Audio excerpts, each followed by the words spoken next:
Patrice Talon a pris un pistolet, il a tiré une balle sur sa jambe. Ah oui, oui, oui. Quand on a des dirigeants qui prétendent avoir la vision alors qu'ils regardent plus la télévision et ils passent le temps au téléphone en écoutant l'impérialisme.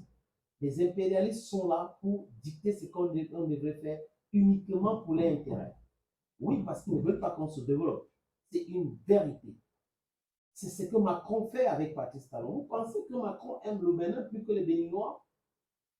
C'est trompé. Patrice Talon est en train de protéger ses propres intérêts. Et il devrait savoir que ses intérêts ne sont pas forcément l'intérêt des Béninois. Ses intérêts personnels, je veux dire. Et s'il a été voté, because it can be a simulacrum of elections, s'il a été voté par le peuple béninois, il doit faire exactement ce que ses patrons lui demandent de faire. Ses patrons, c'est qui? C'est le peuple. Mais nous sommes en Afrique. Et souvent, quand les gens sont élus, ils prétendent être les propriétaires du peuple. Et les terres dont les appartient. Ils peuvent dicter leurs lois, ils font le SIA, ils font tout ce qu'ils veulent. Monsieur Patrice Talon est en train de mettre en difficulté l'économie béninoise. Ce conflit voulu par lui, parce qu'il a soutenu la CEDEAO, et il a invité les Français de venir former les Mahamadou, comment ça s'appelle, c'est ça, là, quelque chose comme ça. Vous pensez qu'ils sont d'où? Qu'il est dans les armes, ça passe par où? Les amis. Cette soi-disant patron ou rebelle que c'est des bandits, de Front populaire de la libération, il libère quoi? Il libère la drogue ou il libère quoi? Je ne comprends pas. Au Niger. Donc, voilà quelqu'un qui avait tout pour réussir, Patrice Talon. L'élégance, la prestance et tout, je l'aime, mais c'était de ses sorties. Mais après, quand il y a eu la crise au Bénin, ils ont voulu que c'était une crise parce que le peuple au Niger, le peuple du Niger a réglé cette affaire depuis longtemps.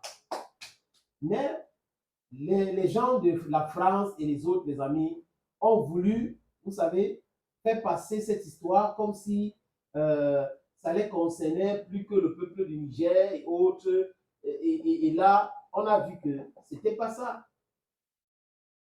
Et le peuple du Niger a dit, OK, vous n'allez pas nous imposer votre vision, votre façon de faire. Je crois que j'ai laissé un micro ici, les amis. Je vais enlever ces micros avant de continuer. Je crois que c'est ça qui fait... c'est ça qui a fait qu'au début, il n'y avait pas le son. Donc, je vais éteindre ce deuxième micro. Voilà. C'est bien maintenant. Désolé, les amis. Je vais vous parler de Container Performance Ports Index, CPPI. La Banque mondiale vient de dévoiler ce classement aujourd'hui, les amis, qui montre que le port autonome de Cotonou est en baisse en termes de chiffre d'affaires. On parle de 15%, c'est énormissime. On parle là de baisse de nombre de bateaux. Aujourd'hui, ce qui tourne là-bas, c'est à peu près 159 bateaux, 284, c'est fini. Donc, le Niger, dans ce port, pesait à peu près 90%. 90%. Et le Niger s'est détourné de ce port, direction le Togo. Et on voit pourquoi le port de Togo est plus performant aujourd'hui. Donc, le port autonome de Cotonou est en baisse drastique. La cause, c'est les politiques insensées de Patrice Talon. C'est le soutien de Patrice Talon à l'idée de la France de continuer de vouloir maintenir sa grippe sur des pays qui doivent être souverains, autonomes. Je parle là de micro-États parce que pour moi, les amis, l'Afrique reste un pays qui a été divisé et nous sommes à la quête. Nous sommes en train de travailler pour pouvoir réunir les Africains. Nous sommes un. Là, quand j'ai dit ça, les amis, le rapport est là. Allez consulter, tapez le rapport de dernier CPPI, la Banque mondiale. Le port autonome de Cotonou n'est plus compétitif. Et là, qui a perdu? En voulant trop gagner, on perd toujours, toujours. Il y a un chanteur camerounais qui avait dit ça. En voulant trop gagner, on perd toujours. En pensant que la France, oui, on va réussir ce truc-là. Après, on aura l'accès, on va nous donner les privilèges. C'était mal connaître la jeunesse africaine aujourd'hui. Même la jeunesse béninoise n'accepte pas ça. C'est pour ça que ça ne prospère pas. Vous pensez que qui donne les renseignements?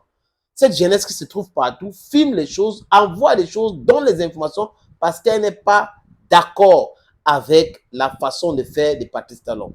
Le port de Cotonou, les amis, le port autonome de Cotonou sous 405 ports du monde est sorti 402, je crois 402 ou 403. Donc en baisse drastique. On a le port en Égypte, au Maroc et autres. Et les autres ports, le port de la Somalie, à Mogadiscio, est mieux classé que le port de Cotonou, qui était au top là-bas, qui prospérait et autres. Mais il a confondu, il a pensé que c'est la puissance des hommes d'affaires béninois, mais c'est parce que ces ports étaient utilisés aussi par le Niger. Malheureusement, on a un président qui n'a pas voulu écouter les autres, donc qui n'a pas de vision. Et aujourd'hui, regardez ce qui se passe. Vous prenez votre pistolet, vous tirez une balle sur votre pied. Il faut revoir ces choses rapidement. Il faut arrêter avec vos demandes. Il faut continuer avec les activités. Il faut arrêter, il faut stopper la France. Patrice Talon, il faut stopper la France. Dites non à Emmanuel Macron. Je ne veux plus. C'est bon là. Dis-lui c'est ça, c'est là. C'est de ça qu'il est question. On aura la preuve donc de cette bonne foi que tout le monde est en train de chercher. Ce n'est pas la convocation de l'ambassadeur de Burkina Faso qui va régler ce problème. Ce n'est pas la convocation, ce n'est pas le CICIA, ce n'est pas l'arrestation, ce n'est pas ça qui va régler. C'est poser des actes clairs, crystal clairs, qui vont régler le problème. Bye bye.